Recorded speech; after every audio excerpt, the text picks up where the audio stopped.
Shoutout po sa ating lahat at your service, Mr. Wildlife TV. Please do support and subscribe. Walang iba po ang ama ng Kalingap, Kuya Val Santos Matubang, Boss Kalingap Rav, at ating Ina Vlogs. At please do support sa lahat po ng mga Kalingap charity vloggers or Kalingap partners. Once again, at your service, Mr. Wildlife TV, your Mr. Goodbye.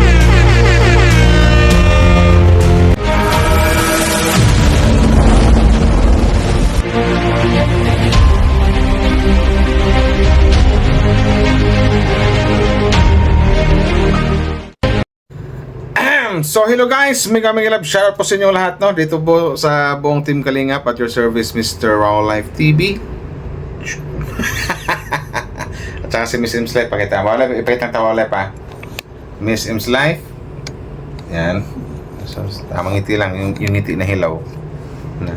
So bago tayo magsimula guys, suportahan po natin siyempre buong team Kalingap, Val Santos Matubang, Kalingap Rap, Ina Vlogs, at sa lahat ng mga Kalingap Reactors, Kalingap Charity Vloggers. So, yan, mga Kalingap Partners. So, ito na nga, about ito, kasi ang daming issue ngayon eh. Kumbaga, ando na yung sa, ito na lang, yung pag-usapan natin na hindi naman talagang malalim hindi na yung malalim na usapan. Something like dito kay Dr. Love.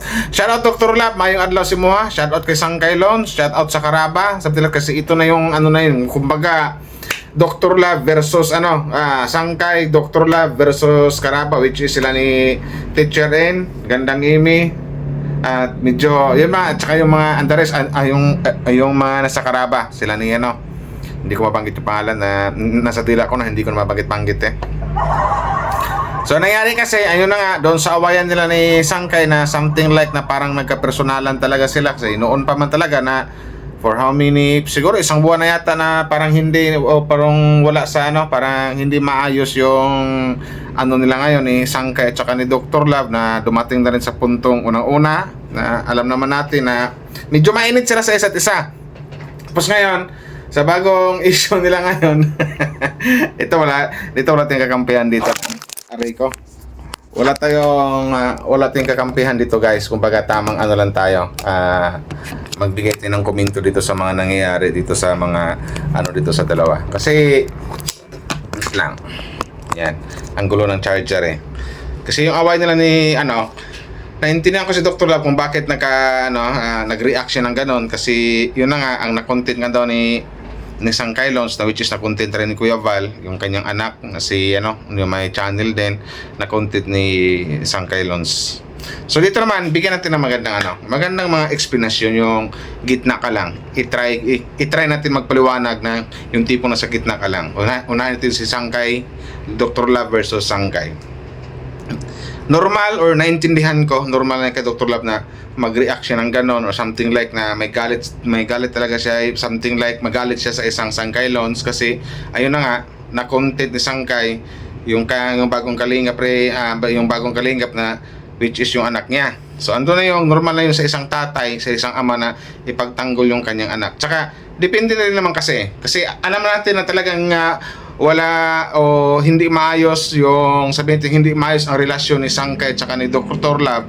Plus lalo pa nadagdagan siguro yung galit ni Dr. Love kasi nalaman niya or napanood niya, nakita niya na content naman ng isang Sangkay Loans yung kanyang anak na about nga dun sa roles. So dito naman kay Sangkay, maintindihan ko rin, may lusot din siya na sabihin niyang malamang i-content ko yan kasi hindi sumunod sa rules dito ng Kalingap, na which is na wag puro EDC, Viancy, ito ganyan, wag puro love team. Kumbaga dapat lahat ikutin. So na yun. Pero ang masasabi ko lang dito, depende rin sa mga binitawang salita.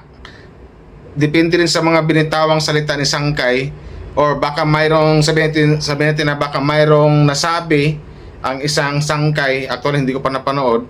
Baka sa akin lang baka may nasabi ang isang Sangkay na maaaring ikagalit ng isang Dr. Love, na sabi ko nga kanina na parang lalo pang nadagdagan yung galit ng isang Dr. Love kay Sangkay, kasi nga nakuntit ni Sangkay yung kanyang anak.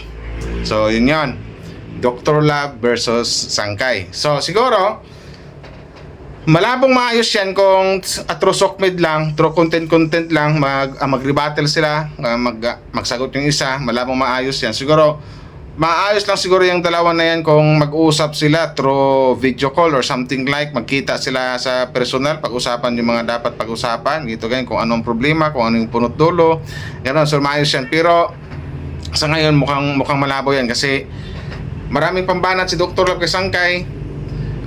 Mayroon ding sagot, mayroon ding rebuttal lang isang sangkay. So kanya-kanyang batuhan sila na sabihin kisyo ito ganyan, na tulfo na, sabihin si Dr. Love ito ganyan, may naano na rin. So ang swerte lang dito, silang dalawa kasi views din. May nanonood din sa kanila kasi alam ko maraming manonood pag ganyang mga issue. So yun. Plus, nadagdagan pa dito, I think kagabi yata or last night ba yun? Tama, kagabi na content din ng Karaba, which is Kalingap Radyo Balitaan, sila ni Teacher N, Gandang Imi, basta 4 daw sila na narinig ko kanina lang habang naliligo ako, natawa talaga ako na tinawag ni Dr. Love na 4 na zombie. Yung ano, so yun na nga, susugurin daw niya kung mag-live, pinapasugod niya doon ng Karaba kung mag-live ang Karaba na iwan ko na lang, pag ito malaman ni Kuya Bal, baka ano naman kaya dito ano kaya magiging decision or hukom dito ni Kuya Bal, kasi sa live nga ni Dr. Love habang nakikinig ako, actually hindi ko pinanood, nakikinig lang ako kasi naliligaw ako eh. Kumbaga naka-play lang yung cellphone. So yun na ramdam ko talaga grabe yung galit niya. So yun na, narinig ko pang binigyan siya ng tubig ng kanyang asawa ni Mrs. Love. So yun.